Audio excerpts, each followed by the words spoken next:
Hello, everybody. It's time for my Premier League Game Week 2 is almost upon us. Starts on Saturday afternoon. So I thought I would give my predictions here for the week. Didn't do too well in Game Week 1. Let's hope I can do better in Game Week 2.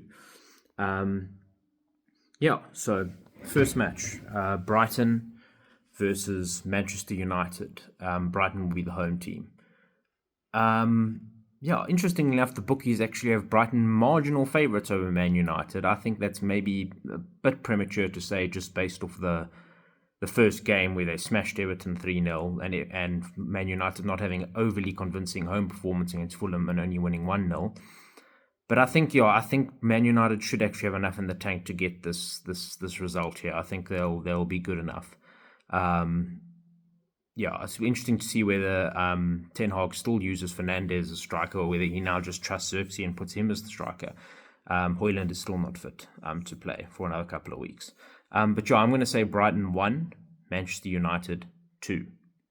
Okay, second game, Tottenham versus Everton. Oh, man, I wanted, I was disappointed with Tottenham's only getting a draw again away to Leicester. Do I back Tottenham here to get a result? Everton, we tend to struggle. The last couple of seasons, it was 3 seasons ago, it was a 5-0 victory. 2 seasons ago, it was 2-0. Last season, it was only 2-1. So it seems to be getting a bit closer between us and Everton, especially at home. Logic would then have it that this one should be, a 1-1 or 2-2 draw. But I don't want that to happen. I don't want Spurs to, walk away with nothing or with just 1 point in this game. Spurs need to get all 3 points here. So I think I back them to actually do it. Do I think they can keep a clean sheet? I'm not so sure. But you know what? I've got to back them. They're at home. Let me just hope that they bounce back. I'm going to say Tottenham 2, Everton no. Third game, Crystal Palace versus West Ham. Crystal Palace are at home. I think Crystal Palace will be bitterly disappointed of losing to Brentford, particularly after they had such a dominant performance. They had possession all the time. Eze had a brilliant goal, which was then chalked off for a somewhat controversial reason. So I think they're going to bounce back here.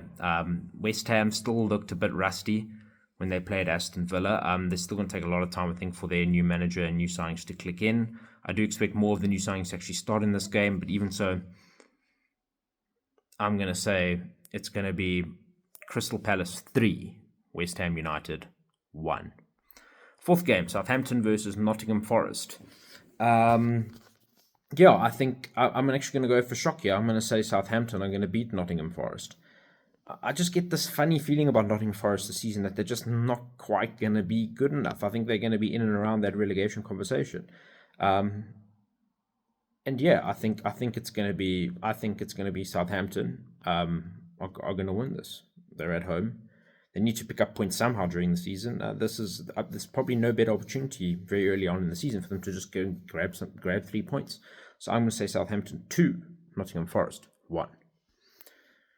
Fifth game, Fulham versus Leicester. I'm going to go for an identical scoreline for Leicester in their first 2 games. I'm going to yet again go for a 1-1 draw. Fulham are the home team, but they didn't look that convincing. They've just brought in a replacement for João Palhinha, but has he had enough time to gel? Is he anywhere near the level João Palhinha was?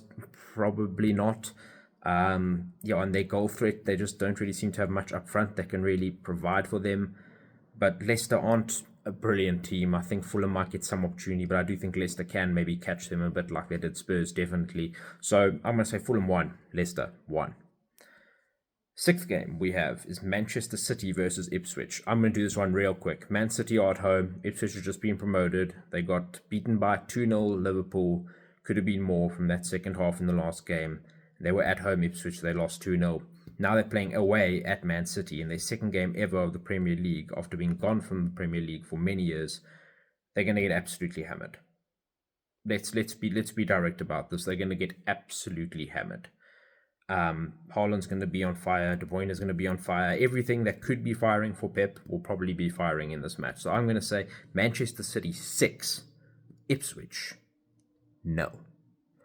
Okay, on to the next game, which is Arsenal versus Aston Villa.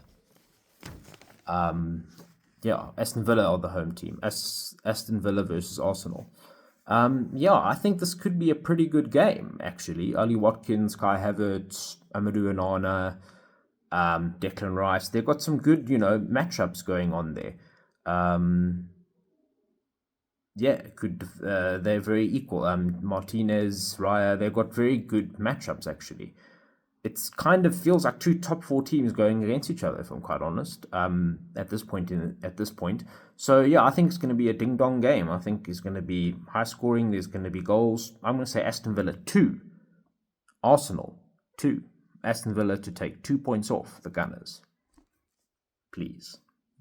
All right, next one: Bournemouth versus Newcastle.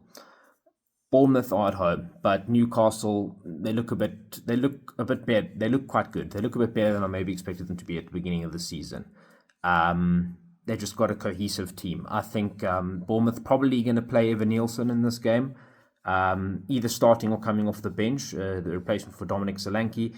But I don't think Bournemouth are going to get something against Newcastle. I'm going to say Bournemouth 0, Newcastle 2. Second last game, Wolves versus Chelsea. Very interesting so early. Pedro Neto's old team against Pedro Neto's new team. Obviously, Pedro Neto is now returning to his old home at Molineux, which is where the game's being played. Chelsea are away. But you know what? I think Neto's not going to regret his decision in this match. I think Chelsea are going to get a result. I'm going to say Wolves 1, Chelsea 2.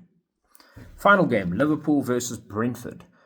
Could be quite a good game. So it's good wingers in this matchup, particularly. Salah, Mbuemo, Jota, Vissa.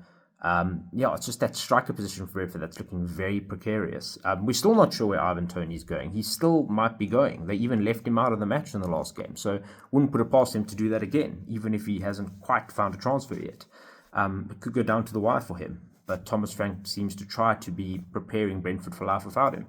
So I think Brentford might catch Liverpool on the break at some point, but I think Slot will have quite a lot of control, and that Liverpool midfield and those Liverpool quality will shine through quite a lot more, probably in the second half, just like it did against Ipswich. So I'm going to say Liverpool 3, Brentford 1. And yeah, those are my predictions for Premier League Game Week 2. And let's see if I do better this time around. But yeah, hoping Tottenham can bounce back from a disappointing result on Monday and just get a victory here. Just somehow get all 3 points, because we need all 3 points in this match. Our next game is Newcastle away. I'm not really expecting... Best case scenario, I think we can get 1 point there, but I'm kind of assuming 0. So we need to get all 3 points here. But let's see how it goes. Let's see how I did. I will react to my Premier League predictions beginning of next week. And as always, come on, you Spurs.